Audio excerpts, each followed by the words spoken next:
Cet homme a survécu à la prison, à une traque, à la trahison et à la mort, pour revenir comme un cauchemar pour les criminels. À présent, il apprivoise des bêtes et affronte des mutants, sans se douter que son ennemi est plus proche qu'il ne le pense. Un fourgon pénitentiaire gronde à travers la Sibérie enneigée, transportant des détenus condamnés à la perpétuité. Ils sont emmenés dans une colonie pénitentiaire isolée, où chaque criminel est enfermé dans une cellule. L'un de ces hommes s'appelle Craven. Confiant, il assure à son compagnon de cellule qu'il sortira d'ici 3 jours. Le lendemain, Craven est en train de faire de la musculation dans la cour lorsque 2 détenus s'approchent de lui pour le provoquer.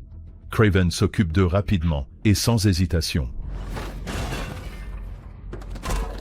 Le protagoniste est conduit auprès du chef du crime local, un trafiquant d'armes nommé Semyon Chorney. Craven lui dit qu'il est un chasseur et que des hommes comme Semyon sont sa proie.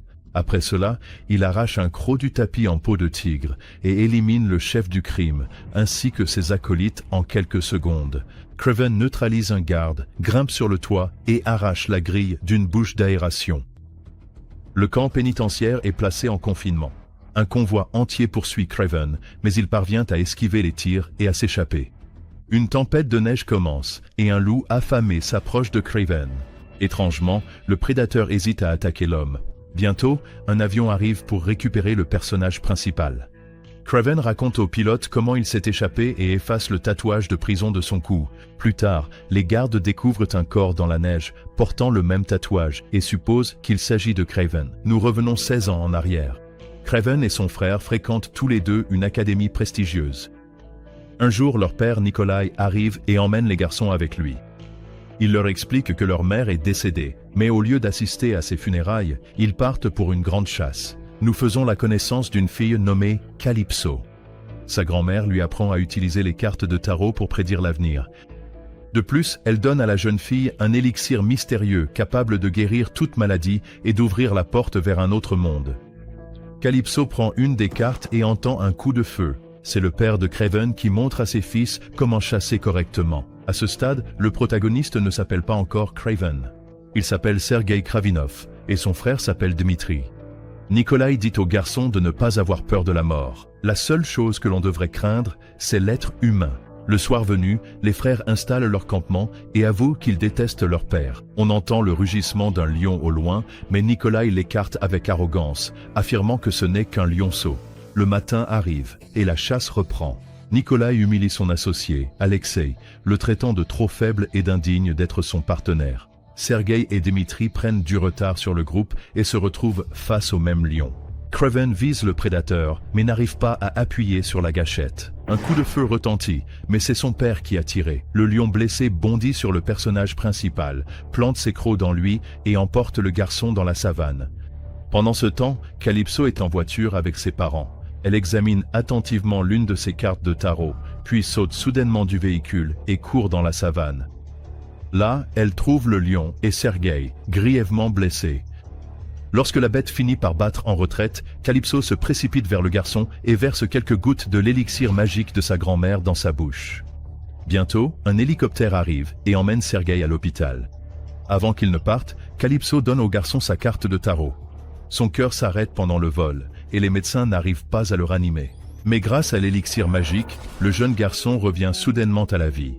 Il fixe intensément la carte de tarot qu'il tient dans sa main. Peu de temps après, Craven rentre chez lui et lit les lettres que sa mère lui a écrites. Son père lui montre la tête empaillée du prédateur qui a failli le tuer et déclare que Craven doit devenir comme lui et poursuivre les activités illégales de la famille.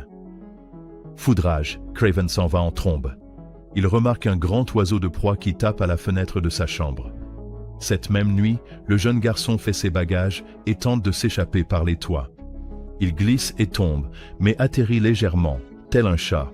Après avoir dit au revoir à Dmitri, Craven quitte définitivement la maison familiale. Le protagoniste entreprend un long voyage à bord d'un grand navire, passant de nombreux jours en mer avant d'atteindre l'Extrême-Orient. Il se retrouve sur le chemin d'un troupeau de buffles en pleine course dans la steppe sauvage, mais aucun animal ne le renverse. Craven découvre une vieille maison et réfléchit à son passé. Le jeune homme sent qu'il a développé des capacités extraordinaires. Il essaie d'attraper un cerf mais échoue. Pourtant, il peut désormais grimper aux arbres avec une habileté remarquable et possède une ouïe incroyablement fine. Lorsque Kraven tombe sur 2 braconniers qui ont massacré tout un troupeau de buffles, il les punit pour leur cruauté. Ensuite, il regarde pensivement ses mains tachées de sang. Nous revenons au présent. Un Kraven adulte prend l'avion, étudiant la même carte de tarot que Calypso lui avait autrefois donnée. Après avoir atterri, il marche jusqu'à un lac, écoute des messages vocaux de son frère, puis attrape un gros poisson à main nue et commence à le manger. Un groupe de braconniers apparaît non loin de chez lui. Kraven leur barre la route et les avertit de faire demi-tour, mais les hommes l'ignorent, une erreur fatale. En quelques minutes, seuls 2 des braconniers restent en vie. Leur vie, cependant, est également écourtée lorsque Kraven les retrouve. Nous voyons que Calypso a grandi et est devenue une avocate à succès. Cette jeune femme est une véritable combattante pour la justice. Un jour, Kraven la retrouve et lui montre la même carte de tarot. Calypso réalise qu'il est le garçon qu'elle a sauvé il y a 16 ans. Kraven admet qu'il est devenu un chasseur et qu'aucun criminel au monde ne peut lui échapper. Pendant ce temps, le gang de Semyon Chorney apprend ce qui est arrivé à leur chef et jure de se venger du mystérieux chasseur. Un criminel surnommé Rhino est choisi comme nouveau chef. Il n'est autre qu'Alexei, l'homme que Nikolai Kravinov avait l'habitude d'humilier. Il a gagné le surnom de Rhino à cause d'une étrange mutation de sa peau, désormais si résistante que même les balles ne peuvent la percer. Nous découvrons que Dimitri possède lui aussi un talent particulier. Il peut parfaitement imiter n'importe quelle voix. C'est pourquoi on l'appelle le caméléon. L'une des fêtes somptueuses de leur père se termine par une énorme bagarre et une fusillade, ne laissant que quelques survivants. Dimitri se cache sous son piano et son père le réprimande ensuite pour sa lâcheté. Il s'avère que Rhino et ses hommes étaient derrière l'attaque. Il veut la mort de Nikolai. Rhino apprend également que c'est le fils de Nikolai, Sergei, qui a tué Semyon Chorney. Il semble être le mystérieux chasseur.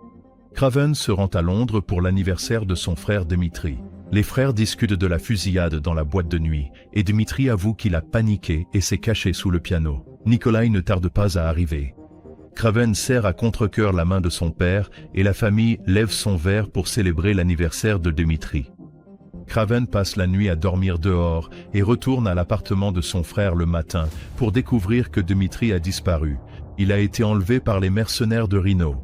Kraven tente de rattraper les criminels, mais même sa super vitesse, sa capacité à escalader les murs et son talent pour sauter de grandes hauteurs ne suffisent pas. Le véhicule blindé du gangster est à peine endommagé par son coup de poing, mais il perd l'équilibre et tombe dans un virage serré.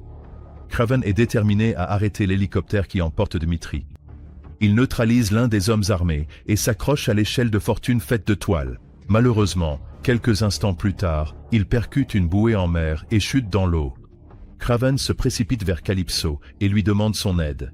Il explique à son ami que Dimitri a été enlevé et exige qu'elle découvre qui en est responsable. La base de données de Calypso contient les profils des criminels les plus dangereux du monde. De plus, elle a des contacts avec des figures puissantes qui lui fournissent des informations, même si toutes ne sont pas fiables. Nous découvrons que Rhino a participé à l'enlèvement avec un autre criminel connu sous le nom de l'Étranger. Il possède une capacité unique, l'hypnose. Kraven confronte son père et apprend que les ravisseurs exigent 20 millions de dollars pour la libération de Dimitri. Nikolai refuse de payer une rançon pour son propre fils, ce qui met Kraven en colère. Calypso découvre rapidement que Dimitri est retenu dans un ancien monastère turc et donne les coordonnées à Kraven. Le protagoniste s'y rend immédiatement, escalade les murs avec aisance, se faufile à l'intérieur et élimine discrètement quelques gardes, tout en cherchant son frère. Cependant, il s'avère que c'est un piège tendu par l'Étranger et Rhino. Une fusillade brutale éclate, suivie de plusieurs explosions qui font s'effondrer une partie d'un immense mur de pierre. Kraven est enseveli sous un tas de gravats lourds. Rhino rend visite à Dimitri et révèle qu'il n'est qu'un appât pour attirer la véritable cible, Sergei. Pourtant, le méchant croit que le chasseur dangereux n'est plus en vie. Il se trompe. Miraculeusement, Kraven survit sous les décombres. Il appelle Calypso pour la prévenir d'un danger imminent. Prenant conscience de la menace, elle rassemble rapidement ses affaires et fuit son bureau. Alexei raconte à Dimitri qu'il s'est porté volontaire pour une expérience spéciale qui lui a conféré la force et l'endurance d'un rhinocéros. Sa peau est devenue incroyablement résistante, mais il doit désormais endurer une douleur constante et atroce. Rhino propose à Dimitri de s'allier pour renverser ensemble son père, mais le jeune homme refuse de trahir sa famille. Le caméléon arrive peu après. Les deux sont amis et alliés. Lorsque Rhino apprend que Kraven est toujours en vie, il demande au caméléon d'éliminer le chasseur en utilisant sa capacité unique, l'hypnose. Pendant ce temps, Kraven et Calypso fuient en Sibérie, là où il a passé sa jeunesse. Au cours d'une promenade dans la nature sauvage, un jaguar les attaque. Le protagoniste vainc l'animal lors d'un combat loyal, puis demande à Calypso de révéler la formule du mystérieux élixir qui lui a sauvé la vie 16 ans plus tôt. Elle refuse de répondre à cette question. Rhino, le caméléon et Dimitri se rendent en Sibérie pour retrouver la trace de Kraven.